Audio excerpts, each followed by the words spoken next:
Bowier's Bay, Bimming Merry Magna, Binster, Binge, Great Binge and Lesser Binge. Amazing. What's amazing? The names of our English villages, Watson. What foreigner reading these could ever think of us as stiff and sober-minded people? Bippery Cross, Birrer Crags, Bird Cherry Brook and Birding Piece Place, Burlston Junction. When do we go? Go where? To Burlston Manor, Burlston, Sussex. Whatever led you to believe that I'm interested in Sussex, Burlston, or Burlston Manor? No doubt you saw the account of the rather gruesome murder of Squire John Douglas. Quite so. The case has interesting features. But at the moment, I'm more interested in the fly fishing possibilities in the neighborhood of Burlston. Ah, that would be the Arun. Runs within 2 or 3 miles of the manor house. Hmm? What manor house? Burlston, the home of the late Squire Douglas. Oh, yes, I remember. I believe he was quite a fisherman. The moat is 40 feet wide. 40 feet wide? Well. Good Lord. He could probably fish from his bedroom window. And when the drawbridge is raised, the place becomes an island. 4 hours after the bridge is raised, the body of Squire Douglas is found in his study with half his head blown off. That should appeal to you. Fishing seems a safe business by comparison. Do you row a boat? A boat? For fly fishing? Have you ever fished before? Does this look like the equipment of an amateur? Odd word. Which? Equipment. All the fishermen I've ever known talk about their tackle. What do you deduce from that, Holmes? Obvious. Your fishing friends either lack experience or vocabulary. We deep-sea fishermen are in the equipment class. None of your nasty little bundles. Yes, that gaff is far more suitable for a shark than a trout. Do you really think so? No good for trout? Well, it depends what trout you're after. Oh yes. Well, we must carry a tape measure. A tape measure? What on earth for? To measure our catch, of course. To measure our catch and throw back the little ones. A good rule in life, Watson. Always remember to throw back the little ones. You think our prey will count as a big one or a little one? Well, hardly as big as Squire Douglas, lying dead in his castle, surrounded by his moat. Holmes, you've been analyzing this case. Well, you know, I haven't got enough data yet for analysis, really. Do you think it could be an accident? What, with a sawn-off shotgun? And the triggers of both barrels wired together? Murder, eh? Yes, possibly. What do you mean by possibly? Don't sit there, man. That may be opportunity knocking. Oh.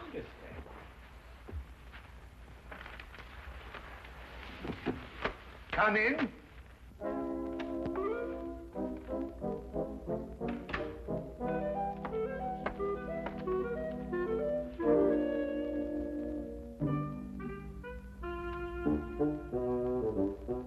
Mr. Sherlock The fisherman. Hold on! Oh, come on! Blowing me! No, In there, boy. But it's only a little one. Would you like it, Watson?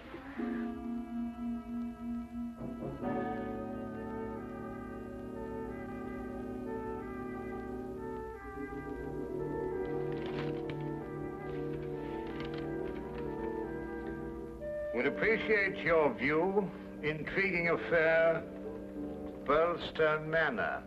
Signed, Inspector McLeod. Ha! Please, English, for I'm utterly baffled. Help. Hey, where is it? Where's what? Well, the tape measure, of course. Where is that tape measure? Holding the fiddle case together, sir. Fiddle? Violin case, boy. Oh, tell me, Watson, how are we off for trains? Trains? Ah, yes. Now, let me see. Burlston. Yes, now, that would be the West Sussex Littlehampton Bognor line. Now, there's a 10:15. Now, that doesn't stop. Of course, it's a 12:3. That will get us in at 4:2 or 4:7. I say, I'd forgotten, actually. You'd say you can't remember whether it's 4-2 or 4-7. Come, Watson, you're slipping. Blimey. Does it keep all the times in his head? Where else, of course? We are a nation of railway pioneers, my boy. Like a great many Englishmen before him, Dr. Watson restricts his reading to the Bible, the Times, and Bradshaw's Railway Guide to the British Isles. Here, boy. Man of the March Hares, that's what you two are.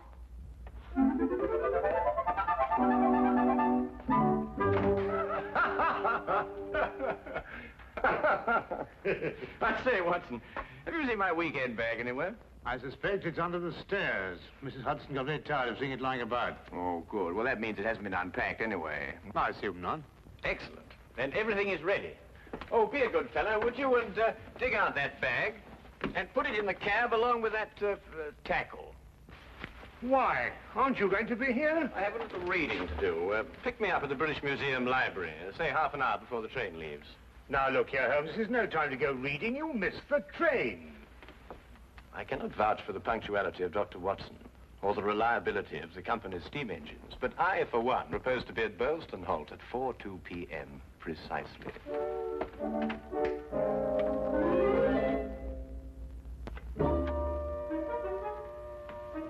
Or is it 4:07?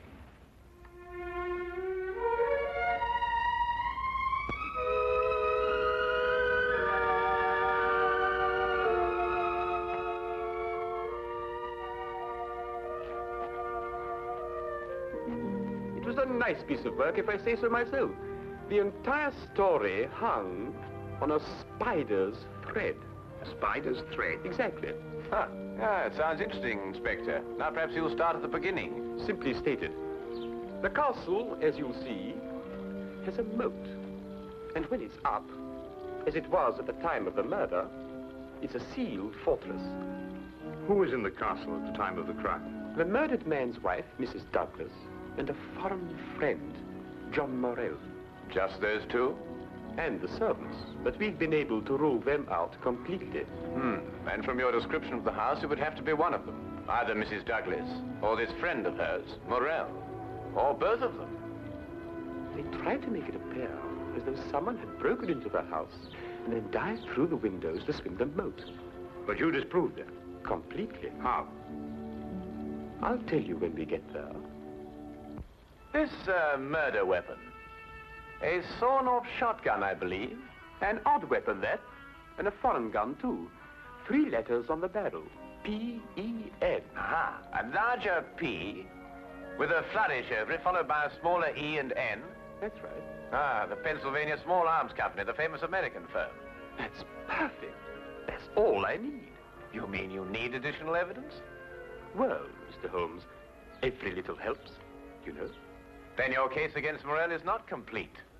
It's complete as far as... How did you know Morell is the murderer? How did you know? He has to be. Why? He's the only one who could be. Suppose I were to tell you that Morell is not your murderer. How do you know? Yes, Holmes. How do you know? Why didn't you arrest him? Well, He doesn't act like a murderer. Ah, he's too self-confident, eh? That's right. Seems to be daring you to arrest him. Yes. How do you know all this? Holmes, do you know this man Morell? Fascinating. Fascinating. The case has suddenly assumed the most astounding proportions and the most astonishing challenge, Watson.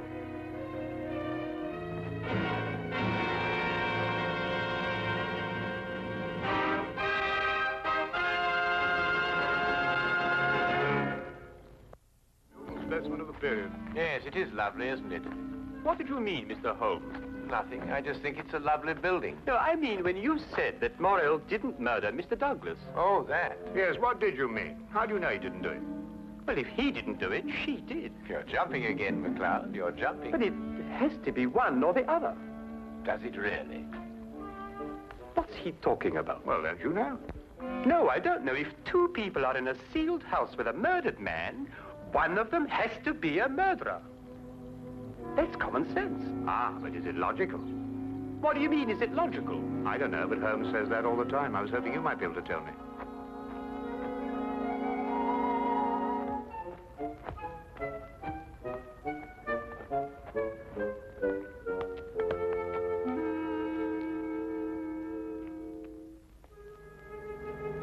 He hasn't been moved. That's just the way we found him last night. Watson? Of course, death was instantaneous. I should say so. The charge was not fired directly into the face, as the newspapers account have it. Uh-huh. I'd say the blast came from below and that the gun was almost vertical. Excellent, Watson, excellent. May I see this shotgun, McLeod? Holmes, look at this. Good Lord. Wait, it's a brand like cattle. Well, how old would you say it was? Have you got your glass there? Yes. Thank you. It's very difficult to estimate marking like this, Holmes, but I'd say it's over 15 years. 20. Mr. Morrell? At your service, Mr. Holmes. Dr. Watson. News travels quickly. This is a small village. You said 20 years? Yes. The same age as this. It stands for the Mesa Valley, Arizona. Gold claim number 341. That is where John and I met 20 years ago. There were 3 of us. We registered the claim, worked it, and then sold it. We divided the money in thirds and went our different ways. 2 years ago, I looked John up here and stayed on. I liked it. And the third partner? He lost his money, and I believe his mind. He came to believe that we had cheated him. And he swore to kill us 10 years ago. Why didn't he? He couldn't find us. No, we didn't have the same names at the time. Do you think your old partner could have done that? I don't know, Mr. Holmes. I am not the detective. True. True. Well, we must bear that in mind. You tried to make it appear as though another man had been here and went out through the window. Did I?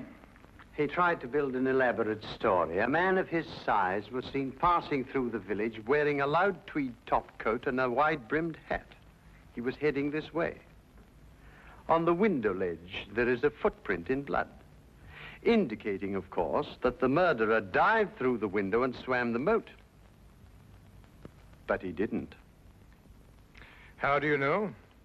Because, Mr. Morrell, outside that window and just a few feet down is a very large and at least a month-old spider's web.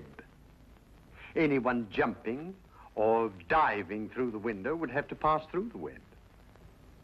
And no one did. Well done, McLeod. Well done. A spider's web. The English police have the most amazing allies, I must say. Now that you have made your deductions, Mr. MacLeod, exactly what do they mean to me? For the moment, nothing.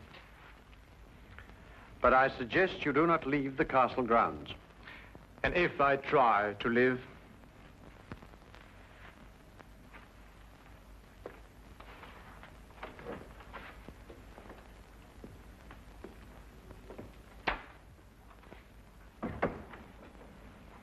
Well done, McLeod. You've certainly got your man. But I'm not rushing in to make any arrest. I'm going to make sure the case is iron cast. Oh, very wise. And what's the motive? Revenge for the Vermis Valley affair? I've got to go a bit careful there, Doctor. If you ask me, it's a case of, cherchez la woman. Oh, what's he? Oh, he's Douglas. Well, you know how these things are, Doctor, between us, men of the world. We know how a situation like this can... Oh, of course. Of course. Of course. Of course. Delicate situation, then. Delicate. Yes, delicate. Might almost be called the case of the other man. Hmm?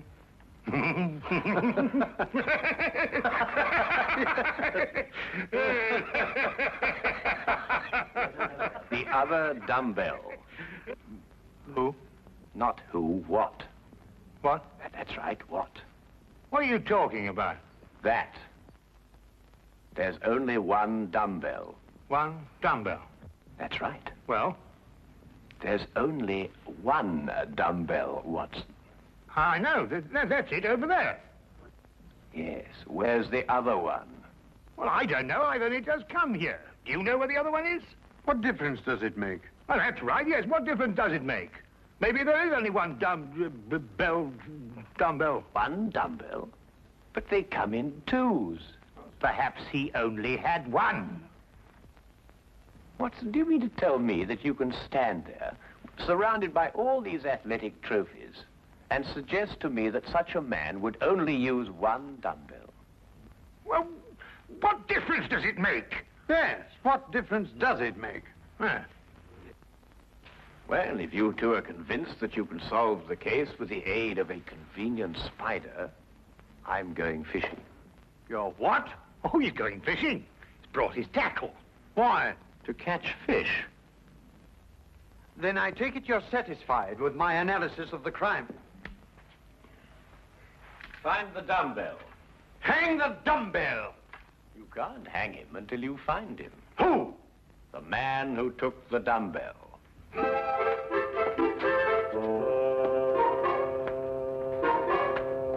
You've gone too far now, Holmes.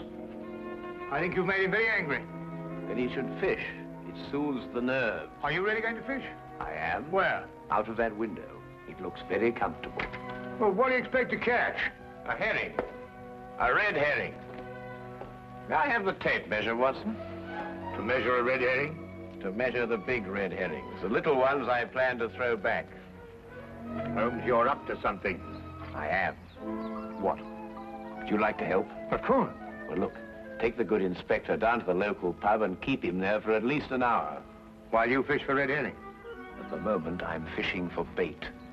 I don't know what you're talking about, but I'll do it. Good.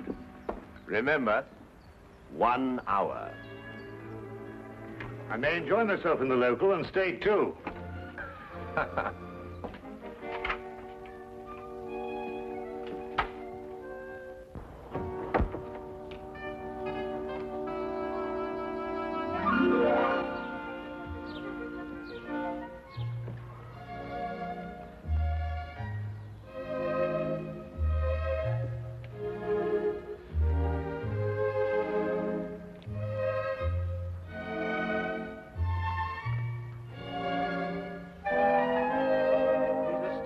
That Holmes. What do you think he's been doing?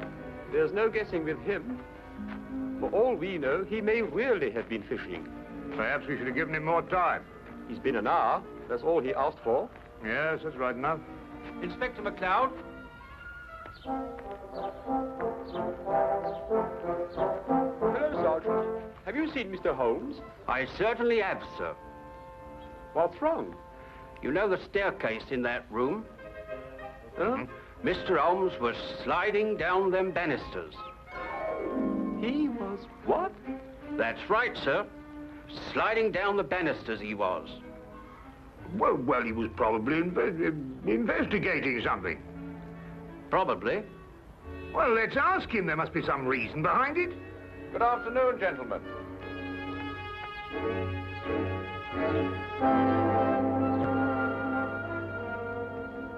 Go on.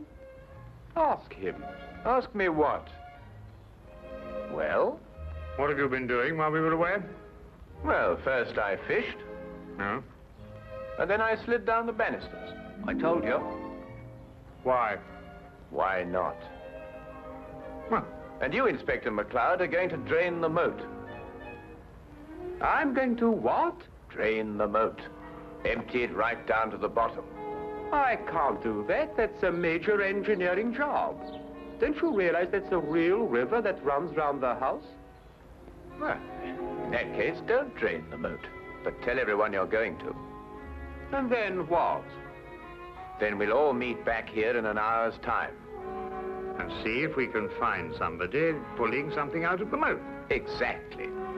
What? Red herrings. As mad as a March hare.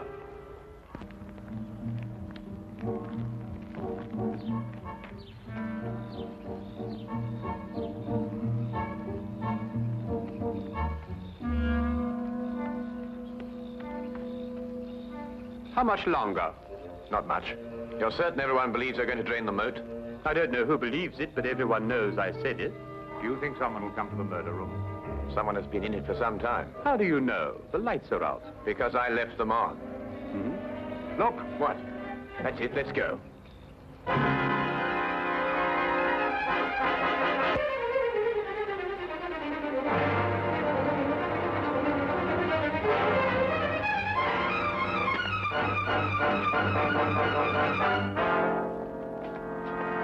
Oh, excuse me. What are you using for bait?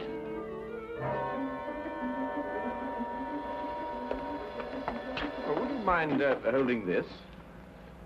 Thank you. What clothes did you say the stranger was wearing, McLeod? A loud tweed topcoat and a wide-brimmed hat. Like these?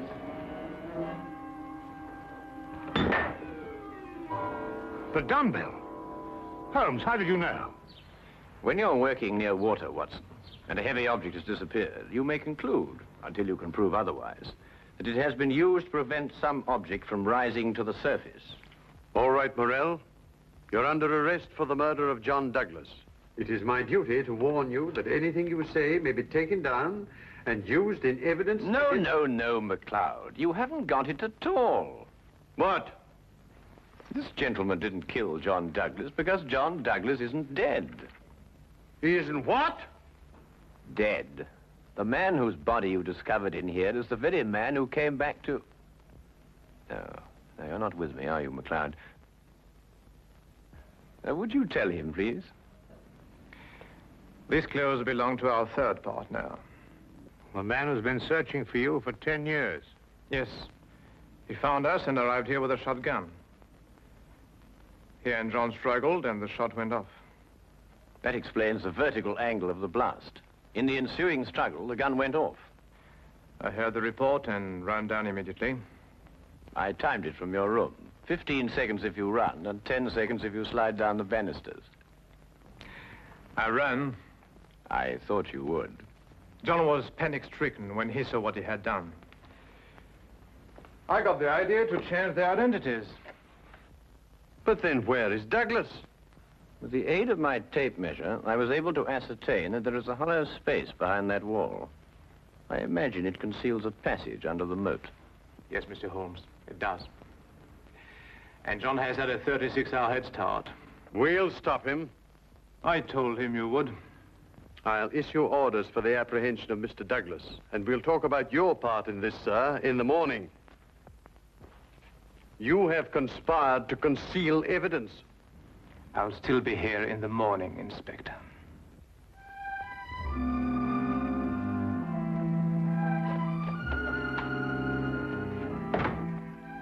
A very brilliant piece of deductions, Mr. Holmes. An excellent application of applied psychology. I haven't been tricked many times in my life. You must remember that the next time you become involved with murder. And you can now continue your fishing in a more normal manner. Fishing? No, I don't care for it, really. Unless it's deep sea, of course. Yes.